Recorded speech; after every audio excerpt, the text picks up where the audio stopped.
Problematica è che non ci hanno pagato, non ci hanno retribuito e quindi siamo a zero completo, quindi zero lavoro, zero soldi, miseria. Questo immobilismo della politica ha fatto in maniera che veramente noi non stiamo guadagnando niente, cioè zero, siamo al 100%.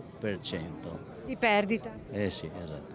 Andrea e Matteo, due degli oltre 300 manifestanti in Marittima a Venezia in rappresentanza delle 4.000 famiglie che aumentano a 7.000 con l'indotto e che lavorano con e grazie alla crocieristica, settore che in tutta Italia genera un impatto economico pari a 410 milioni di euro l'anno, di cui 155 milioni solo a Venezia, secondo il rapporto dell'Italian Cruise Watch dello scorso ottobre. Io mi trovo spesso a parlare con persone che sono contrarie alle grandi navi e spesso mi accorgo che che sanno cose sbagliate o credono di sapere cose sbagliate.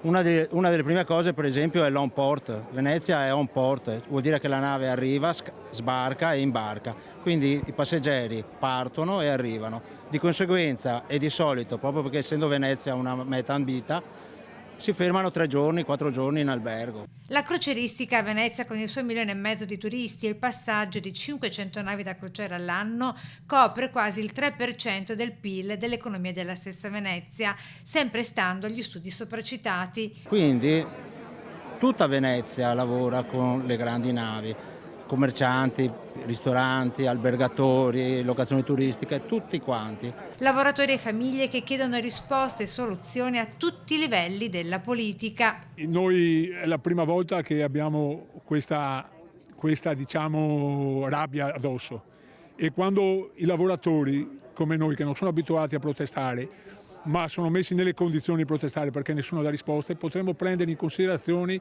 delle manifestazioni eclatanti.